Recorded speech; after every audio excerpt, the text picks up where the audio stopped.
Hello दोस्तों, संघर्ष institute में आप सभी का स्वागत है। आज हम लोग पढ़ने वाले हैं स्टैटिक जीके की चौथी क्लास। तो चलिए स्टार्ट करते हैं।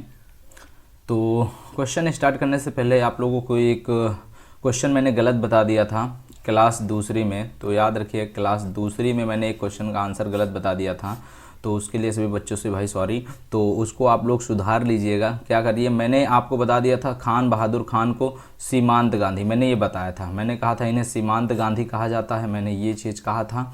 और एक इसी जगह पर मैंने लिखा था फ्रंटियर गांधी। मैंने क्या लिखा था? फ्रंटियर गांधी। तो इस क्वेश्चन को आप सुधार लीजिएगा सारे बच्चे। ये दोनों नाम जो उपनाम है वो किसके हैं? खान अब्दुल गफ्फार खान के हैं। किसके हैं? खान अब्दुल गफ्फार खान, खान अब्दुल गफ्फार खान। ये आप लोग कर लीजिएगा। इसका सही आंसर ये है। और खान बहादुर खान ये क्या है? गलत आंसर हो जाएगा। इस चीज़ को आपको याद रखिए। खान अब्दुल गफ्फार खान को फ्रंटियर गांधी या सीमांत गांधी कहा जाता है। ये आप सभी बच्चे ध्यान रखिएगा, ठीक। तो इस क्वेश्चन को सारे बच्चे सुधार लीजिएगा। तो चलिए स्टार्ट करते हैं इस मोटिवेशन क्वेट के साथ। आज का मोटिवेशन क्वेट है, कल को बेहतर बनाने का एकमात्र तरीका यह है कि आपको यह जानना है कि आपने आज क्या गलत किया। मतलब आज आपने अपना क्या समय को व्यर्थ तो नहीं कर दिया। आपको ये सब चीज़ें आपको महसूस करनी पड़ेगी कि मुझे आज कितना क्वेश्चन करना था, मुझे क्या करना था आज। वो चीज़ आपको, अपनी गलतियों का आपको एहसास होना चाहिए और उसको अगले दिन आपको सुधारना चाहिए। क्या चाहिए? सुधारना चाहिए। भाई जीवन में गलतियाँ सभी से हो जाती हैं, गलतियाँ सभी से हो जाती हैं, होती भी रहती हैं, और उनको आपको सुधारना आपका काम है, ठीक। तो ये चीज़ आप करिए, गलतियों को अपने सुधारिए और आगे बढ़िए, ठीक। तो चलिए स्टार्ट करते हैं इस पहले प्रश्न से।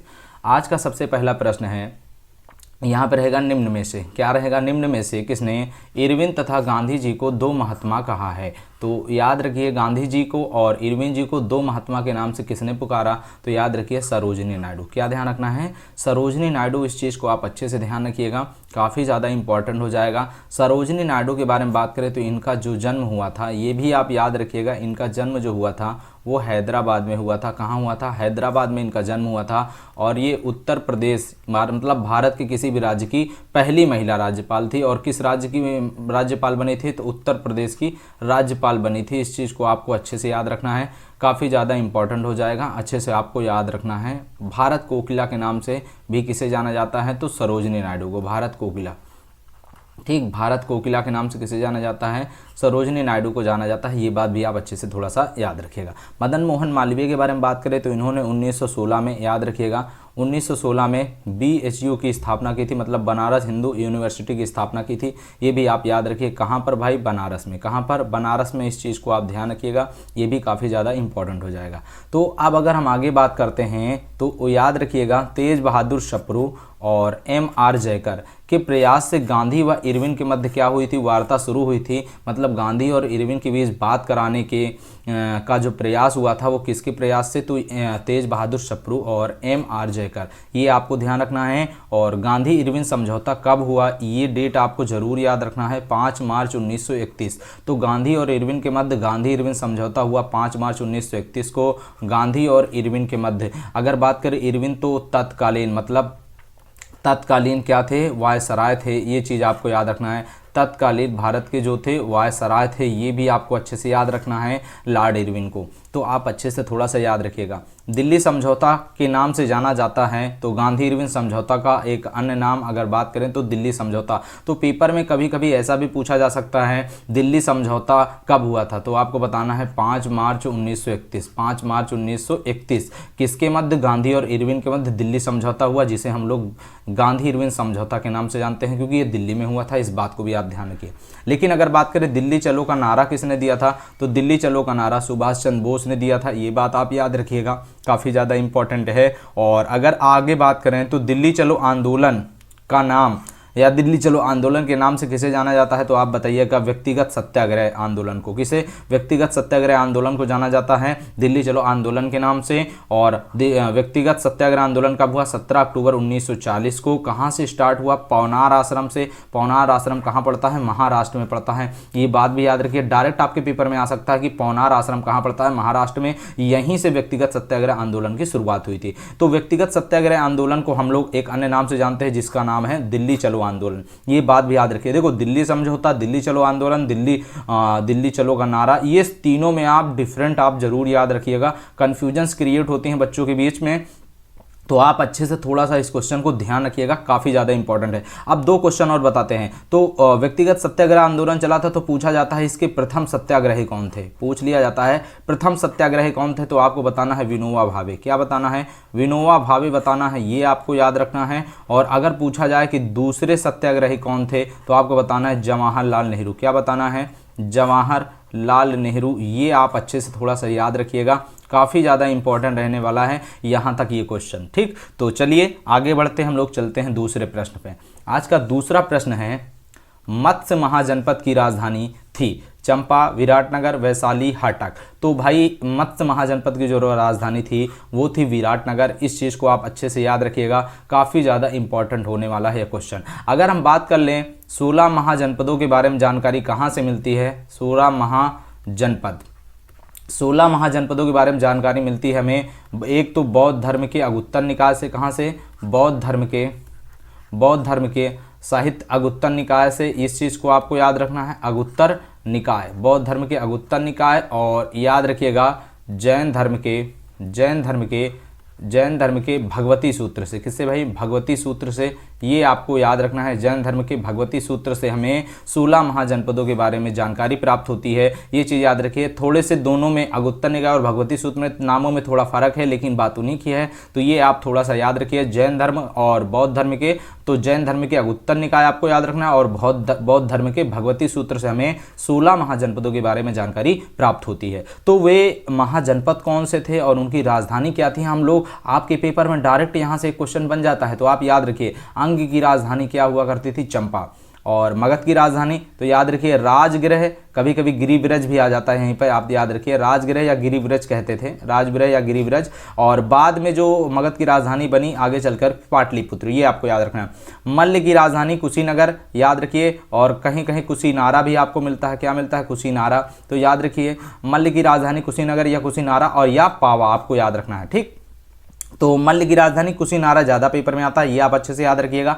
वज्जी सबसे ज़्यादा पूछा जाने वाला क्वेश्चन है, याद रखिए। वज्जी की राजधानी बात कर लें तो वैशाली। और पहला गणतंत्र भी देखने को, हमें गणतंत्र शासन देखने को कहाँ मिलता है, तो याद रखिए वो वज्जी में। वज्जी की राजधानी वैशाली, आप ये याद रखिएगा। कौशल की राजधानी क्या थी भाई? श्रावस्ती थी। और काशी की राजधानी वाराणसी, चेदी की राजधानी सुक्तिमती, ये आप अच्छे से थोड़ा सा ध्यान रखिएगा।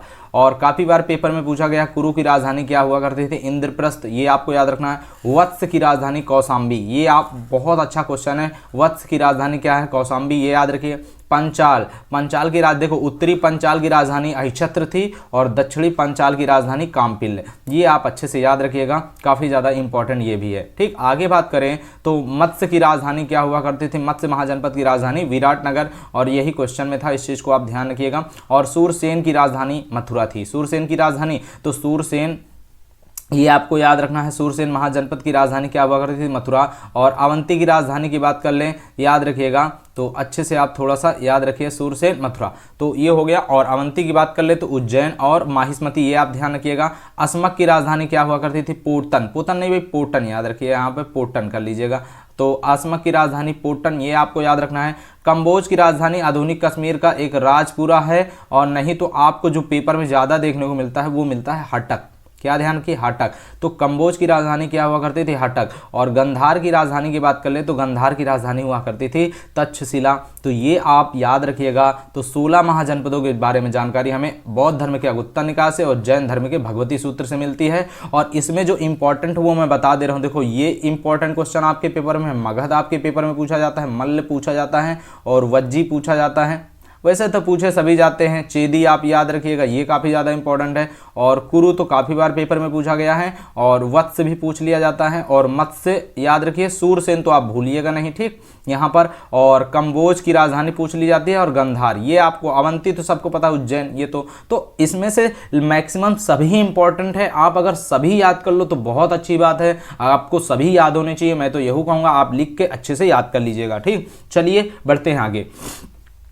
आगे बढ़ते हैं तो पूछा गया है निम्न में से कौन सा वेद वेद त्रयी में शामिल नहीं है। तो ऋग्वेद, यजुर्वेद, सामवेद, अथर्ववेद। तो जो अंतिम वेद है मतलब अथर्ववेद, ये वेद त्रयी में शामिल नहीं है। वेद त्रयी में शुरू के ये 3 वेद क्या हैं, ये वेद त्रयी में शामिल है। इनको वेद त्रयी कहा जाता है, ये आपको याद रखना है, अच्छे से आप ध्यान रखिएगा। और अगर मैं कहूँ कि सबसे प्राचीन वेद कौन सा है, अगर आपसे मैं कहूँ सबसे प्राचीन वेद, तो आपको क्या बताना है, सबसे प्राचीन वेद जो हो जाएगा वो हो जाएगा ऋग्वेद, ये आप ध्यान रखिएगा। और सबसे नवीन वेद के बारे में अगर हम बात करें, सबसे नवीन वेद कौन सा है, तो आपको बताना है अथर्ववेद। क्या बताना है, अथर्ववेद बताना है। ये आप अच्छे से याद रखिएगा, काफ़ी ज़्यादा इंपॉर्टेंट ये भी है, तो आप अच्छे से याद रखिए। वेदों की संख्या कितनी है, अगर आपसे मैं कहूँ वेदों की संख्या कितनी है, तो वेदों की जो संख्या है वो है 4। ये आपको याद रखना है। इनका क्रम भी यही है, आपको याद रखना है ऋग्वेद, यजुर्वेद, सामवेद, अथर्ववेद। तो अब इनको आप अच्छे से याद रखिए। इनका उपवेद भी पूछा जाता है, तो ऋग्वेद का उपवेद आयुर्वेद, क्या याद रखना, आयुर्वेद। यजुर्वेद का उपवेद धनुर्वेद, ये आपको याद रखना है। सामवेद के बारे में बात करें गंधर्ववेद, और अथर्ववेद का उपवेद बात करें शिल्पवेद, ये चीज आपको याद रखना है। ऋग्वेद के ब्राह्मण, तो याद रखिए सबसे ज्यादा पेपर में पूछा जाने वाला क्वेश्चन है, कौशितकीय व इतरेय किस वेद के ब्राह्मण हैं, तो आपको बताना है ऋग्वेद के। और तैत्तिरीय और शतपथ किस वेद के ब्राह्मण है, तो आपको बताना है यजुर्वेद। और पंचविश व जैमिनीय किस वेद के ब्राह्मण है, तो सामवेद। और गोपथ, ये काफी बार पेपर में पूछा गया है गोपथ, तो आपको बताना है अथर्ववेद। तो याद रखिए गोपथ किस वेद के ब्राह्मण हैं, तो अथर्ववेद, ये आपको अच्छे से याद रखना है। अब देखो सबसे ज्यादा पेपर में पूछा जाने वाला ऋग्वेद को पढ़ने वाले यानी अध्येता को क्या कहा जाता है, होत्र। और यजुर्वेद को पढ़ने वालों को कहा जाता है अर्धवर्यु। और अगर सामवेद पूछा जाए उद्रात्र, ये आपको याद रखना है, या उगदाता भी मिल जाता है कभी कभी, तो ये आप ध्यान रखिएगा। अथर्ववेद को पढ़ने वाले को क्या कहते हैं, ब्रह्म, ये आप अच्छे से याद रखिएगा, काफी ज्यादा इंपॉर्टेंट है। तो अध्येता, ब्राह्मण, उपवेद, ये सब पेपर में पूछे जाते हैं। अब ऋग्वेद के प्रणेता कौन है भाई, धन्वंतरी हैं। ऋग्वेद में का उपवेद आयुर्वेद, आयुर्वेद मतलब चिकित्सा, चिकित्सा संबंधित कौन है, धन्वंतरी, ये भी आपको पता होना चाहिए। और जो ऋग्वेद है ये चिकित्सा, इसमें किसका विवरण मिलता है, चिकित्सा शास्त्र का हमें विवरण मिलता है, ये आप याद रखिएगा। और यजुर्वेद विश्वामित्र, क्या याद रखिए, विश्वामित्र, ये भी आप अच्छे से याद रखिएगा। यजुर्वेद को धनुर्वेद, ये चीज याद रखिए। और धनुर्धारी आपको पता होना चाहिए, जैसे राम हो गए, तो ये सब चीजें आपको याद रखिए। विश्वामित्र से आप याद कर सकते हो। और इसमें युद्ध कला का वर्णन मिलता है, युद्ध कला का वर्णन किसमें मिलता है, यजुर्वेद में। सामवेद के बारे में बात करें तो इसको पढ़ने वाले उद्रात और इसके प्रणेता भरतमुनि हैं, ये आप याद रखिए। सामवेद जो है ये संगीत और कला से संबंधित है, याद रखिए संगीत और कला से। और अथर्ववेद के बारे में बात करें तो इसके प्रणेता हो जाएंगे विश्वकर्मा। और अगर बात करें तो अच्छे से याद रखिए अथर्ववेद का जो इसमें जानकारी मिलती है वो हमें शिल्प कला के बारे में जानकारी मिलती है। तो ये आप अच्छे से थोड़ा सा ध्यान दीजिएगा, अच्छे से आप सभी पढ़ते चलिएगा। चलिए आगे बढ़ते हम लोग चलते हैं प्रश्न नंबर 4 पे। प्रश्न नंबर 4 में क्या पूछा गया है, 2 अस्पा एवं सिंह अस्पा प्रथा किसने चलाई थी, तो अकबर, बाबर, जहांगीर, औरंगजेब। तो इसका जो आंसर होने वाला है वो होने वाला है जहांगीर। तो ये आप अच्छे से थोड़ा सा याद रखिएगा, 2 अस्पा, सिंह अस्पा। अब 2 अस्पा क्या था, तो जो मनसबदार होते थे उन्हें अपने सवार पद के दोगुने घोड़े रखने पड़ते थे। और सिंह अस्पा उन्हें कहा जाता था मनसबदारों को अपने सवार पद के तिगुने घोड़े रखने पड़ते थे। तो ये बात आप अच्छे से याद रखिएगा। एकता प्रणाली काफी ज्यादा इंपॉर्टेंट है। एकता प्रणाली की शुरुआत इल्तुतमिश ने की थी। और राजत्व का सिद्धांत किसने दिया था, बलबन ने दिया था, ये बात आप याद रखिएगा। मनसबदारी प्रथा का प्रचलन किसने किया, तो याद रखिएगा अकबर। और भू राजस्व की जब्ती प्रणाली की शुरुआत किसने की थी, अकबर के द्वारा, ये बात आप अच्छे से याद रखिए। और पित्रादुरा शैली का सर्वप्रथम प्रयोग जो हुआ वो जहांगीर के समय हुआ, ये बात याद रखिए। और सर्वप्रथम इत्मातुद्दौला के मकबरे में इसका प्रयोग हुआ था, इस बात को आप अच्छे से याद रखिएगा, काफी ज्यादा इंपॉर्टेंट होने वाला है यहां तक। तो ये चीज आप याद रखिए। अब देखो 3 क्वेश्चन मैं आप लोगों को बताता हूं, अच्छे से आप सारे बच्चे ध्यान रखिएगा, काफी ज्यादा इंपॉर्टेंट हो जाएगा। जैसे अगर आपसे पूछा जाए चित्रकला का स्वर्ण युग किसके काल को कहा जाता है, चित्रकला का स्वर्ण युग, अगर आपसे मैं कहूं चित्रकला का स्वर्ण युग किसके काल को कहा जाता है, तो आपको बताना है जहांगीर। क्या बताना है, जहांगीर बताना है, ये आप याद रखिएगा। और अगर मैं यहीं पे बात करूं इस साहित्य का, है ना, साहित्य का स्वर्ण युग, साहित्य का स्वर्ण युग, अगर आपसे मैं पूछूं साहित्य का स्वर्ण युग किसके काल को कहा जाता है, तो आप बताइएगा अकबर। क्या आपको याद रखना, अकबर। अगर मैं आपसे कह दूं यहाँ पे स्थापत्य कला का, क्या बात करूं, स्थापत्य कला का स्वर्ण युग, स्थापत्य कला का स्वर्ण युग, अगर मैं ये बात आपसे कहूं तो आपको बताना है शाहजहां। क्या बताना है, शाहजहां। ये 3 क्वेश्चन और आप अच्छे से बच्चे ध्यान रखिएगा, क्योंकि ये 3 क्वेश्चन आपके पेपर में पूछे जाते हैं, तो ये भी आप अच्छे से थोड़ा सा ध्यान दीजिएगा। चलिए आगे बढ़ते हैं हम लोग, थोड़ा सा चलते हैं प्रश्न नंबर 5 पे। प्रश्न नंबर 5 में क्या पूछा गया है, पानीपत का तीसरा युद्ध कब हुआ था? 14 जनवरी 1760, 14 जनवरी 1761, 5 जनवरी 1761, 5 जनवरी 1760। तो इसका जो आंसर होने वाला है 14 जनवरी 1761 को पानीपत का तीसरा युद्ध हुआ था, ये बात आप याद रखिए। तो यहीं पे हम बात कर लेते हैं पानीपत का पहला युद्ध कब हुआ था। तो आपको बताना 21 अप्रैल 1526 को पानीपत का पहला युद्ध हुआ था। बाबर व इब्राहिम लोदी के मध्य ये युद्ध हुआ था, जिसमें बाबर क्या हुआ था, विजयी हुआ था। और एक क्वेश्चन और पूछा जाता है, युद्ध के मैदान में मरने वाला पहला शासक कौन था रहा दिल्ली सल्तनत का? तो याद रखिए इब्राहिम लोदी। युद्ध के मैदान में मरने वाला पहला शासक, युद्ध के मैदान में मरने वाला पहला शासक, याद रखिए मरने वाला पहला शासक अगर आपसे पूछा जाए वो कौन रहा, तो आपको बताना है इब्राहिम लोदी। क्या बताना है? इब्राहिम लोदी। ये आप अच्छे से याद रखिएगा, काफ़ी ज़्यादा इंपॉर्टेंट हो जाएगा। और पानीपत के पहले युद्ध में बाबर विजयी हुआ था, बाबर और इब्राहिम लोदी के मध्य ये युद्ध हुआ था 21 अप्रैल 1526 को, पानीपत का पहला युद्ध। पानीपत का दूसरा युद्ध कब हुआ? तो आपको याद रखना है 5 नवंबर 1556 में अकबर व हेमू के मध्य हुआ था। इस चीज़ को आप याद रखिए। इस युद्ध में अकबर विजयी हुआ, ये बात आप याद रखिए। पानीपत के दूसरे युद्ध में अकबर विजयी हुआ, ये आपको अच्छे से याद रखना है। पानीपत का तीसरा युद्ध कब हुआ था? तो 14 जनवरी 1761। ये क्वेश्चन का आंसर हो जाएगा। जो क्वेश्चन था, अफगान शासक अहमद शाह अब्दाली प्लस मराठा शासक सदाशिवराव भाऊ के बीच हुआ था, जिसमें अहमद शाह अब्दाली की क्या हुई थी? विजय हुई थी। ये बात आप याद रखिएगा। अहमद शाह अब्दाली ने भारत पर 7 बार आक्रमण किया। कितनी बार? 7 बार आक्रमण किया। ये बात भी आप अच्छे से याद रखिएगा। इनका आक्रमण कभी कभी पूछ लिया जाता है जैसे, तो ये बात आप अच्छे से थोड़ा सा ध्यान दीजिएगा। हल्दी घाटी का युद्ध कब हुआ था? हल्दी घाटी का युद्ध 1576 में हुआ था। महाराणा प्रताप प्लस मुगल सेनापति मान सिंह व आसफ खां के बीच हल्दी घाटी का युद्ध हुआ, जिसमें अकबर की सेना क्या हुई? विजयी हुई। अकबर की सेना इसमें क्या हुई? विजयी हुई। ये बात आप याद रखिएगा। अगर यहीं पे एक क्वेश्चन की और बात करें तो हल्दी घाटी के युद्ध में महाराणा प्रताप की राजपूत सेना का नेतृत्व किसने किया था? तो हकीम मोर नामक सेनापति ने, याद रखिए, राजपूत नामक सेना का नेतृत्व किया था। ये बात भी आप अच्छे से थोड़ा सा ध्यान दीजिएगा, तो काफी ज्यादा इंपॉर्टेंट है। तो पानीपत का पहला युद्ध हुआ, याद रखिएगा, 1526 में। पानीपत का दूसरा युद्ध जो हुआ वो 1556 में। और पानीपत का जो तीसरा युद्ध हुआ वो हुआ 1761 में। कब? 1761 में। इसमें याद रखिएगा बाबर विजयी हुआ। इसमें कौन विजयी हुआ? बाबर विजयी हुआ। इसमें बात करें तो अकबर विजयी हुआ। इसमें कौन विजयी हुआ? अकबर विजयी हुआ। और इसमें की बात कर ले अहमद शाह अब्दाली। इसमें अहमद शाह अब्दाली, ये आपको याद रखना है। अहमद शाह अब्दाली, ये आपको ध्यान रखना है। अहमद शाह अब्दाली इसमें विजयी हुआ। तो इस बात को आप थोड़ा सा अच्छे से ध्यान दीजिएगा, काफ़ी ज़्यादा इंपॉर्टेंट हो जाएगा। चलिए बढ़ते हैं अगले प्रश्न में। आज का अगला प्रश्न है, प्रथम आंग्ल मैसूर युद्ध कब हुआ था? तो 1767, 1780 84, 1790 92, तो 1799। तो आंसर क्या हो जाएगा? 1767 से 69। देखो हमें क्वेश्चन इधर उधर नहीं, हमें क्वेश्चन के बारे में जानकारियां आपको देनी है, क्या क्या क्वेश्चंस आते हैं, तो आप अच्छे से याद रखिएगा। जो पानीपत जो प्रथम आंग्ल मैसूर युद्ध हुआ तो वो हुआ 1767 69। दूसरा आंग्ल मैसूर युद्ध हुआ 80 84। तीसरा आंग्ल मैसूर युद्ध हुआ 90 से 92। चौथा आंग्ल मैसूर युद्ध हुआ 1799। तो ये आपको अच्छे से थोड़ा सा ध्यान रखना है, काफ़ी ज़्यादा इंपॉर्टेंट है। अब हम कुछ इंपॉर्टेंट क्वेश्चन पढ़ लेते हैं। जैसे प्रथम आंग्ल मैसूर युद्ध कब से कब तक चला? तो आपको याद रखना है 1767 से लेकर 69 के बीच प्रथम आंग्ल मैसूर युद्ध चला। उस समय अंग्रेज गवर्नर कौन थे भाई? वेरलिस्ट थे। ये चीज़ आपको याद रखना है। हैदर अली इसमें विजयी हुए थे, लेकिन बाद में 1769 में मद्रास की संधि के द्वारा प्रथम आंग्ल मैसूर युद्ध समाप्त हो गया। ये आपको ध्यान रखना है। आगे बढ़ते हैं तो दूसरा आंग्ल मैसूर युद्ध कब हुआ था? तो आपको याद रखना है 1780 से 84 में। अगर बात करें इस समय अंग्रेज गवर्नर कौन थे? तो वारेन हेस्टिंग थे। इस चीज़ को आपको अच्छे से याद रखना है। 1782 में हैदर अली की मृत्यु हो गई कैंसर के कारण। किसके कारण? कैंसर के कारण। जिसके बाद युद्ध का नेतृत्व किसने किया? तो याद रखिए टीपू सुल्तान ने युद्ध का नेतृत्व किया।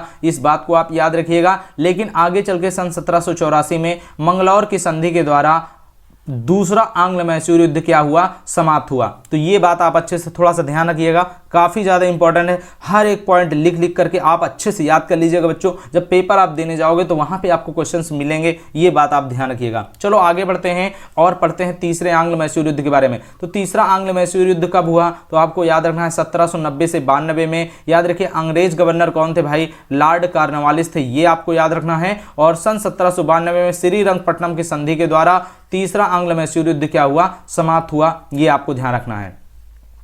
चौथा आंग्ल मैसूर युद्ध कब हुआ? तो चौथा आंग्ल मैसूर युद्ध हुआ 1799 में, ये आपको याद रखना है। अंग्रेज गवर्नर थे लॉर्ड वेलेजली, ये आपको ध्यान रखना है अच्छे से। तो अंग्रेजों ने श्रीरंगपट्टनम पर अधिकार कर लिया, याद रखिएगा 1799 में श्रीरंगपट्टनम पर अधिकार कर लिया था, ये बात भी आप याद रखिएगा। और 1799 में ही टीपू सुल्तान की क्या हो गई थी? मृत्यु हो गई थी, ये बात आप याद रखिएगा, काफ़ी ज़्यादा इंपॉर्टेंट है। वेलेजली अपने आप को बंगाल का शेर कहता था, क्या कहता था? वेलेजली अपने आप को बंगाल का शेर कहता था। और अगर हम बात करें मैसूर का शेर किसे कहा जाता था, तो मैसूर का शेर कहा जाता था टीपू सुल्तान को, ये बात याद रखिए, मैसूर का शेर। तो काफ़ी ज़्यादा ये भी इंपॉर्टेंट हो जाएगा। देखो दोनों शेर हैं, आप याद रखिए, जिसमें मैसूर के शेर की मृत्यु हो जाती है सन 1799 में, और वेलेजली अपने आप को बंगाल का शेर कहता था, ये भी आप याद रखिएगा।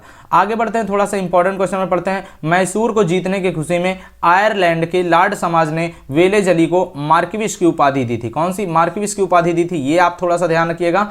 आगे नोट पॉइंट, सबसे इंपॉर्टेंट क्वेश्चन की अगर बात करें तो जैकोबिन क्लब की स्थापना टीपू सुल्तान ने कहाँ की थी? जैकोबिन क्लब की स्थापना टीपू सुल्तान ने कहाँ थी? तो आपको बताना है भाई श्रीरंगपट्टनम। क्या बताना है? श्रीरंगपट्टनम। ये आप अच्छे से थोड़ा सा याद रखिए, जैकोबिन क्लब की स्थापना। अब देखो थोड़ा सा हम लोग पीछे चलते हैं, और यहां पे मैं आप लोगों को एक बार देखो, तो आपको पता होना चाहिए जो आंग्ल मैसूर युद्ध हुए 4 हुए, पहला, दूसरा, तीसरा आपको याद रखना है, उसके बाद चौथा आपको ध्यान रखना है। ठीक, तो पहला जो हुआ वो हुआ 1767 से लेकर के 69 के बीच में। अब एक लाइन में कैसे आपको याद होना है। उसके बाद 1780 से लेकर के 84 के बीच में, और दूसरा जो हुआ याद रखिए 1790 से लेकर के 92 के बीच में, और चौथे की बात कर ले तो 1799। ये आपको याद रखना है। अगर इस समय अंग्रेज गवर्नर की बात करें तो वेरेलिस्ट थे। कौन थे? वेरेलिस्ट थे, ये आपको याद रखना है। और इस समय अंग्रेज गवर्नर की बात कर ले तो वारेन हेस्टिंग थे। कौन थे? वारेन हेस्टिंग थे, ये आपको याद रखना है, वारेन हेस्टिंग, ये आपको ध्यान रखना है।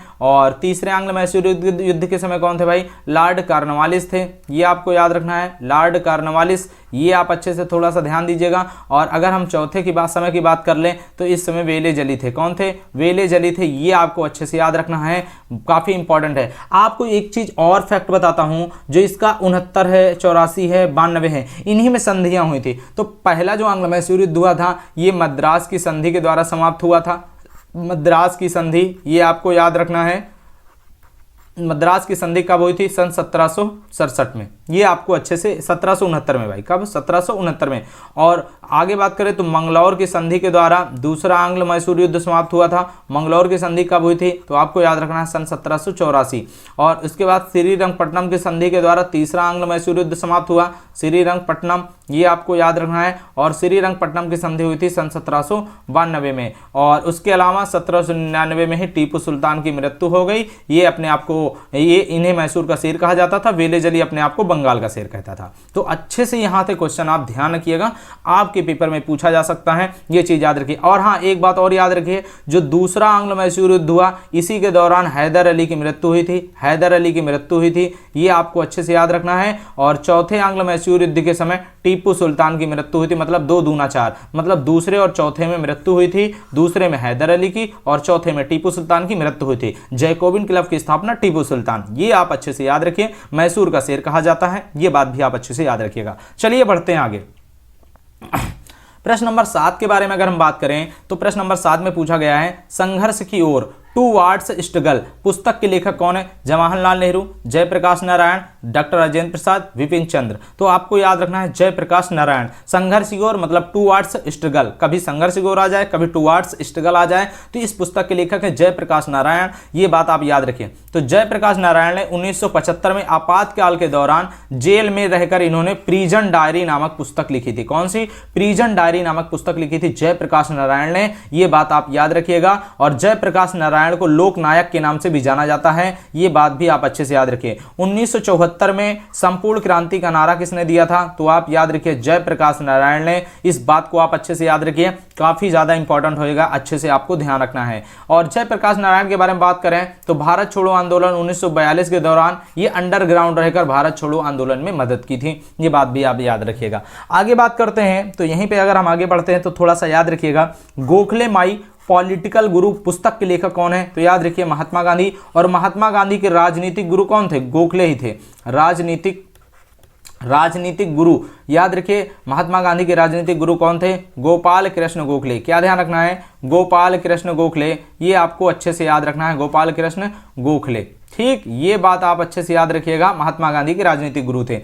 तो इन्हीं के नाम पर ये पुस्तक लिखी थी। आगे बात करें तो महात्मा गांधी की आत्मकथा का नाम क्या है? माई एक्सपेरिमेंट विथ ट्रूथ, मतलब सत्य के साथ मेरे प्रयोग। याद रखें इसकी मूल भाषा क्या थी, मतलब महात्मा गांधी ने किस भाषा में इसको लिखा था? तो गुजराती में लिखा था। ये बात याद रखिए, बाद में इंग्लिश में ट्रांसलेट हुआ, ये बात भी आप याद रखें। मूल भाषा क्या थी? गुजराती।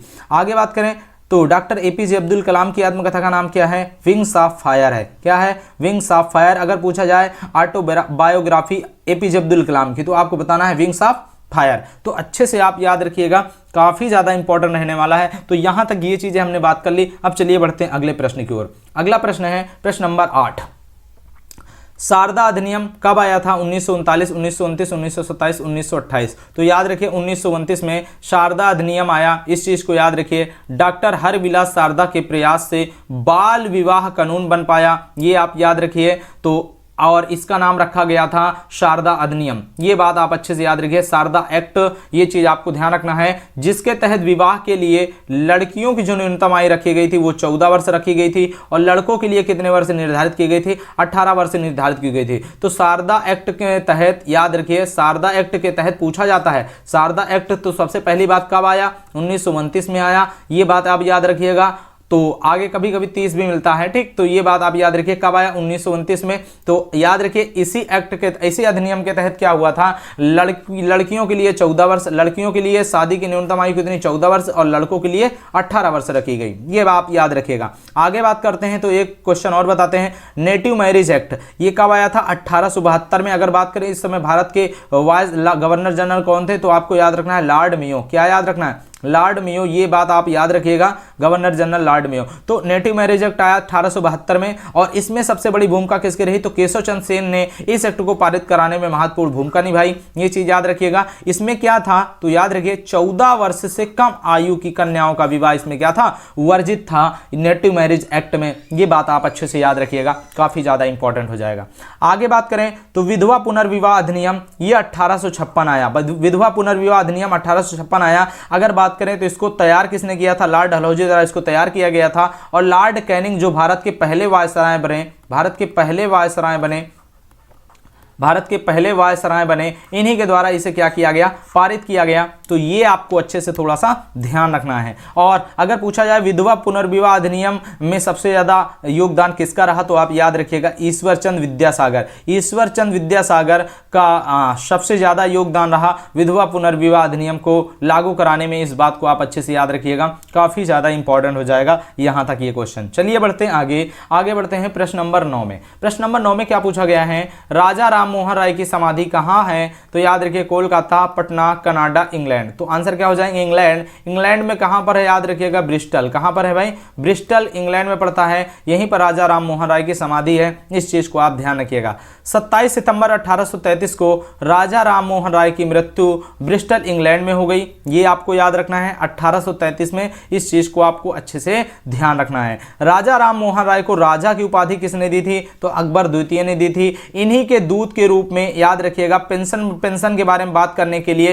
राजा राम मोहन राय याद रखिएगा ब्रिस्टल इंग्लैंड गए थे अकबर द्वितीय के दूत के रूप में। तो याद रखिए ब्रिस्टल इंग्लैंड गए थे, ये बात याद रखिए। वहीं पे इनका निधन हो गया 27 सितंबर 1833। ये आप याद रखिएगा, काफी ज्यादा इंपॉर्टेंट है। अब देखो इनके उपनाम कितने सारे हैं। भारत का नव जागरण का अग्रदूत, सुधार आंदोलन के प्रवर्तक, याद रखिए अतीत और भविष्य के मध्य सेतु। सबसे ज्यादा आप इसी क्वेश्चन को ध्यान रखिएगा, अतीत और भविष्य के मध्य सेतु। याद रखिए भारतीय राष्ट्रवाद का जनक, ये आपको याद रखना। आधुनिक भारत का पिता, 9 दिन का प्रातः तारा। ये सब जो कहा जाता था, ये सब कहा जाता था राजा राम मोहन राय को। ये बात आप अच्छे से याद रखिएगा। राजा राम मोहन राय का जन्म कहाँ हुआ था? राधानगर, जो हुगली जिला है, कहाँ पर? बंगाल में। ये बात आप अच्छे से याद रखिएगा, काफी ज्यादा इंपॉर्टेंट है। तुहफात उल मुआविद्दीन, याद रखिए, नामक पुस्तक जो फारसी भाषा में लिखी गई है, इसको किसने लिखा है? तो राजा राम मोहन राय ने। इस बात को आप याद रखिएगा, काफी ज्यादा इंपॉर्टेंट है। आगे बात करते हैं तो राजा राम मोहन राय से और क्वेश्चन पढ़ते हैं। ब्रह्म समाज की स्थापना 1828 में किसने की थी? राजा राम मोहन राय ने ब्रह्म समाज की स्थापना 1828 में की थी, ये बात याद रखिएगा। और सबसे ज्यादा बहुत ही ज्यादा इंपॉर्टेंट है मीरातुल अखबार। मीरात उल अखबार 1822 में इसका प्रकाशन हुआ फारसी भाषा में, याद रखिए। और कौन करते थे मीरातुल अखबार का? राजा राम मोहन राय, इस बात को याद रखिए। और संवाद कौमुदी नामक पत्रिका जो 1821 में हुई थी बांग्ला भाषा में, और प्रज्ञा का चांद बांग्ला भाषा में, इस पत्रिका का प्रकाशन कौन करते थे? तो राजा राम मोहन राय। तो याद रखिए, मीरातुल अखबार जो फारसी भाषा में थी, संवाद कौमुदी जो बांग्ला भाषा में थी, इसका जो प्रकाशन करते थे वो कौन करते थे भाई? राजा राम मोहन राय। इस बात को आप याद रखिएगा, काफी ज्यादा इंपॉर्टेंट है। हिंदू उत्तराधिकार नियम 1822 नामक पुस्तक के लेखक कौन है भाई? राजा राम मोहन राय हैं, ये आपको याद रखना है, काफी ज्यादा इंपॉर्टेंट ये भी हो जाएगा। और सती प्रथा का जो विरोध राजा राम मोहन राय ने अपनी किस पत्रिका के माध्यम से किया? तो संवाद कौमुदी। पूछा जाता है, अच्छे से आप याद रखिएगा, काफी ज्यादा इंपॉर्टेंट है। सती प्रथा का अंत जो 1829 में लॉर्ड विलियम बेंटिंग ने किसकी सहायता से किया? तो याद रखिएगा, राजा राम मोहन राय। मतलब सती प्रथा का अंत कराने में किसकी बड़ी भूमिका रही? तो आप याद रखिएगा, राजा राम मोहन राय। ये आपको याद रखना है, राजा राम मोहन राय। इस चीज को आप अच्छे से याद रखिएगा। ये तो राजा राम मोहन राय से मैंने कुछ ही क्वेश्चन रखे हैं, मेरे पास बहुत सारे राजा राम मोहन राय से क्वेश्चंस हैं। इस बात को याद रखिए, अगर हम पढ़ाने लगे तो उन्हीं के बारे में पढ़ाते रहेंगे, ठीक। तो मैंने जहां पर क्वेश्चन आता है वहां पर कुछ क्वेश्चन लिख देते हैं, तो आप अच्छे से याद रखिएगा। राजा राम मोहन राय से अगर आप इतने भी क्वेश्चन याद रखते हैं तो आपके पेपर में बहुत सारे क्वेश्चन हो जाएंगे, इस चीज को आप ध्यान रखिएगा। चलिए आगे बढ़ते हैं अगले प्रश्न पे। प्रश्न नंबर 10 में क्या पूछा गया है? 1922 में गया के भारतीय राष्ट्रीय कांग्रेस अधिवेशन की अध्यक्षता किसने की? तो बताइए भाई, डॉक्टर राजेंद्र प्रसाद, चित्तरंजन दास, हकीम अजमल खां, एस.एन. बनर्जी। तो इसका आंसर क्या होने वाला है? इसका आंसर होने वाला है चित्तरंजन दास। देखो, अभी तक एग्जामों में जो ट्रेंड पे क्वेश्चन रहते हैं वो कौन से रहते हैं? 1917 पूछा जाता है, 1925 पूछा जाता है, 1916 पूछा जाता है, 1924 पूछा जाता है, 1929 पूछा जाता है, 1907 पूछा जाता है। तो कांग्रेस के ये अधिवेशंस पूछे जाते हैं। मतलब जैसे यहाँ पे एनी बेसेंट, यहाँ पे सरोजिनी नायडू, यहाँ पर अंबिका चरण मजूमदार, यहाँ पे गांधी जी, यहाँ पे जवाहरलाल नेहरू, 1907 में रास बिहारी बोस। तो कहने का मतलब क्या है कि कांग्रेस के अधिवेशन से क्वेश्चन पेपर में मिलते ही मिलते हैं। तो अभी तक तो ये ट्रेंड पे थे, ये आपको याद ही होना चाहिए। जैसे यहाँ पे एनी बेसेंट प्रथम महिला, यहाँ पर प्रथम भारतीय महिला 1925 में कानपुर अधिवेशन, तो ये सब चीजें हैं। तो वैसे ही 1922 में गया अधिवेशन की अध्यक्षता किसने की थी? चित्तरंजन दास। ये आपको याद रखना है और पेपर में पूछा जाएगा, अच्छे से आप याद रखिए। सुभाष चंद्र बोस के गुरु कौन रहे भाई? चित्तरंजन दास। तो सुभाष चंद्र बोस के गुरु कौन थे? चित्तरंजन दास। चित्तरंजन दास को हम लोग किस नाम से जानते हैं? तो देश बंधु के नाम से जानते हैं। किस नाम से? देश बंधु। अब मैं आप लोगों को बताऊं तो जैसे देश रत्न आपसे पूछ लिया जाए, देश रत्न, तो आपको बताना है डॉक्टर राजेंद्र प्रसाद। क्या बताना है? डॉक्टर राजेंद्र प्रसाद बताना है, ये आपको ध्यान रखना है। और अगर मैं कहूं कि दीन बंधु के नाम से किसे जाना जाता है? दीन बंधु अगर आपके पेपर में आ गया तो आपको बताना है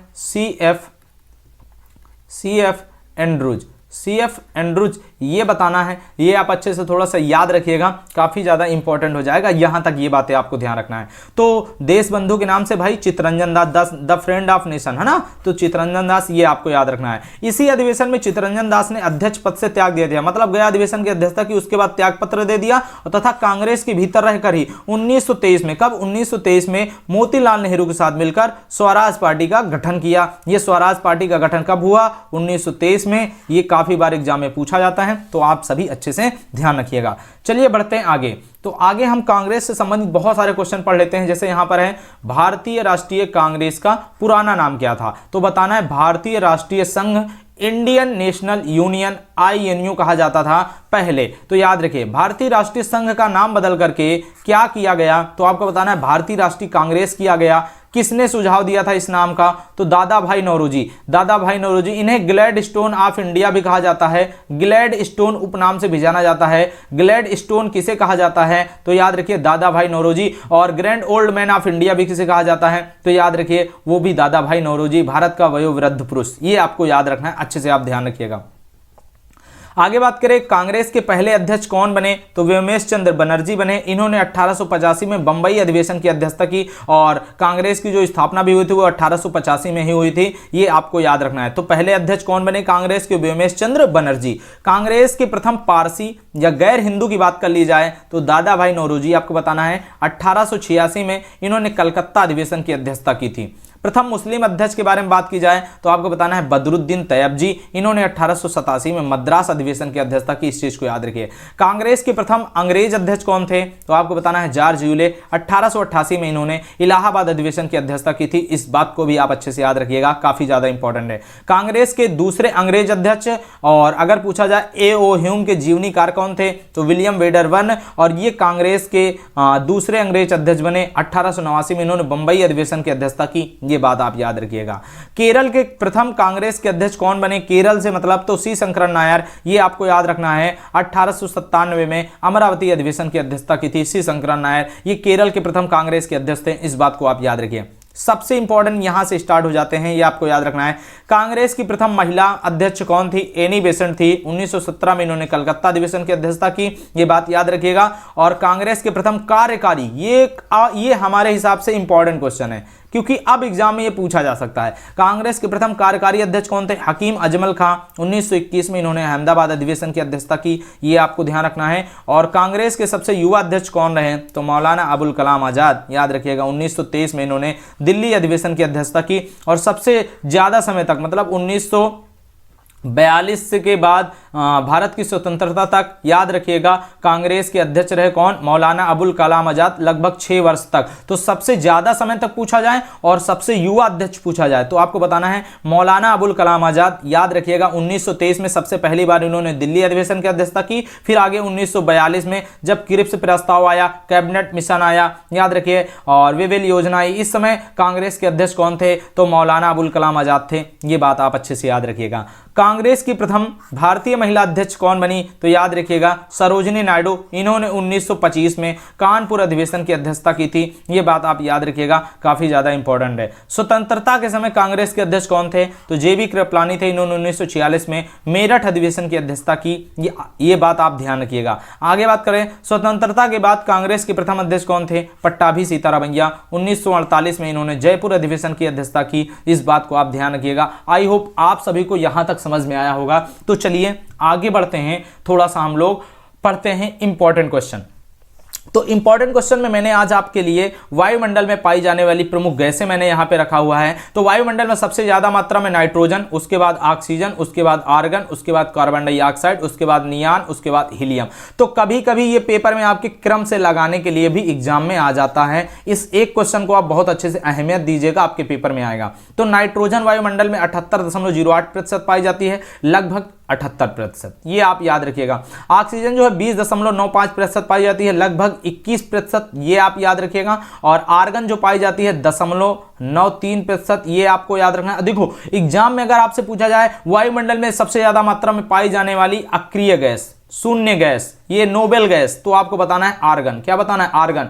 ये आप याद रखिए, आर्गन का परमाणु क्रमांक कितना है भाई, 18 है। ये बात भी आप अच्छे से याद रखिएगा थोड़ा सा।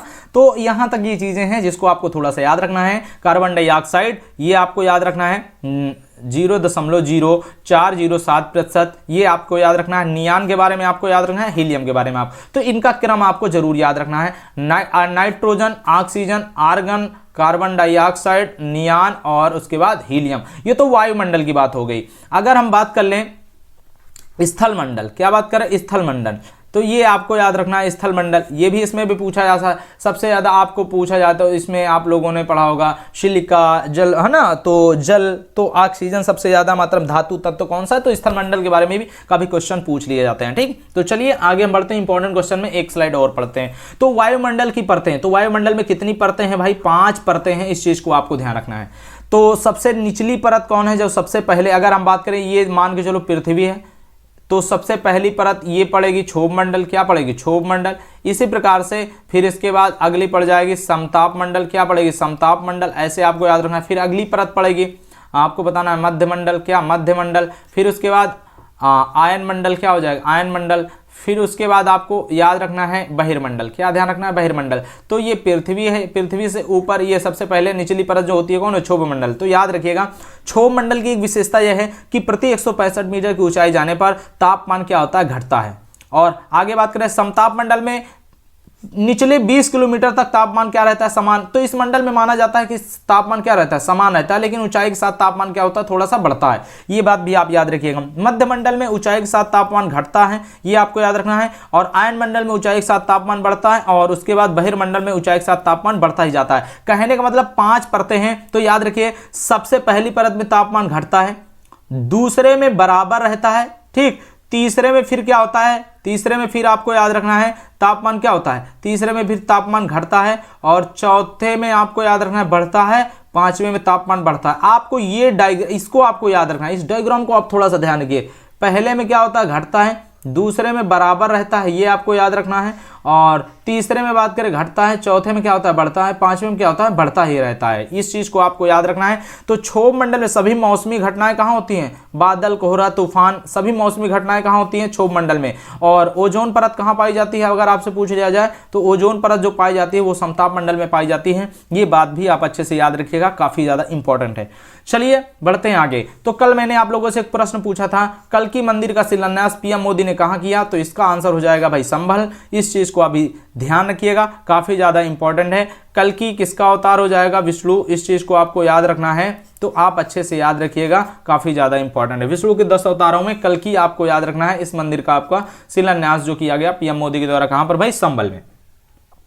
आगे बढ़ते हैं। तो आज का जो प्रश्न है ये है नील दर्पण। तो नील दर्पण नाटक के लेखक कौन है? इस चीज को आप ध्यान रखिएगा। तो नील दर्पण के जो नाटक के जो लेखक हैं, इसका आंसर आपको कमेंट बॉक्स में जाकर करना है, और इसका आंसर आप लोग जरूर करिएगा कमेंट बॉक्स में। और हाँ, एक चीज और बच्चों है, थोड़ा सा अभी तो मैंने शुरुआत किया, तो शायद कभी एक आध क्वेश्चन बाय मिस्टेक थोड़ा सा गलत भी हो जाए, तो उसको आप लोग कमेंट बॉक्स में बता दीजिए। बाकी हम तो देखते ही हैं, अगर मुझसे कहीं गलती हो जाती तो मैं वो चीज़ बता दूंगा आप लोगों को, लेकिन मैक्सिमम ये कोशिश करूंगा कि गलतियां ना हों, ठीक। मैं इसी हिसाब से क्वेश्चन बनाता चलूंगा, और आप लोग अच्छे से देखते चलिएगा। आप लोगों को राइटिंग करना है और लर्निंग करना है, ठीक। तो WL करना है, इस चीज़ को आपको ध्यान रखिएगा। तो इससे आप लोग अपने आप को सुधार पाओगे, हमेशा अपनी गलतियों को। तो वही तुम अभी आज का मोटिवेशन क्वेट भी था, तो आज आपने क्या गलत किया, इस चीज पे आप थोड़ा सा विचार करिए। तो जो गलतियां आपसे होती रहती हैं, उस गलतियों पर आप विचार कीजिए। अगर आपकी से कोई गलती हो जाती है तो उस गलती को आप सुधारने का प्रयास करिए, लेकिन अगर आप सुधारोगे नहीं तो वो गलती आपसे दूर होगी नहीं। तो अपनी गलतियों को सुधारें, ठीक। ये बात आप थोड़ा सा अच्छे से करिएगा, और डेली आप लिखिएगा। मैं तो कहता हूं अगर आप लोग एक काम, जैसे आज आपने लिखा, ये आज आपने लिख लिया, फिर कल क्लास लीजिए, पिछले का रिवीजन करिए, फिर अगली क्लास लिखिए, इन दोनों का रिवीजन करिए, फिर अगली क्लास लिखिए, इसको छोड़िए, इन दोनों का रिवीजन करिए, फिर अगली क्लास लिखिए, फिर इसको छोड़िए, इन दोनों का रिवीजन करिए, फिर अगली क्लास लिखिए, फिर है ना, इसको छोड़िए, इन दोनों का रिवीजन करिए, फिर अगली क्लास लिखिए, इसको छोड़िए, इन दोनों का रिवीजन करिए, फिर एक दिन सप्ताह में बैठिए, इन सभी का क्या कर डालिए, आप रिवीजन कर डालिए। मैं कहता हूं इससे आप सुधार पाओगे, अपने आप को सुधारोगे, और ज्यादा से ज्यादा क्वेश्चन पढ़ने की कोशिश करो, और अच्छे से आप सभी मेहनत करते रहिए, ठीक। इसी के साथ क्लास को समाप्त करते हैं। जय हिंद, जय भारत।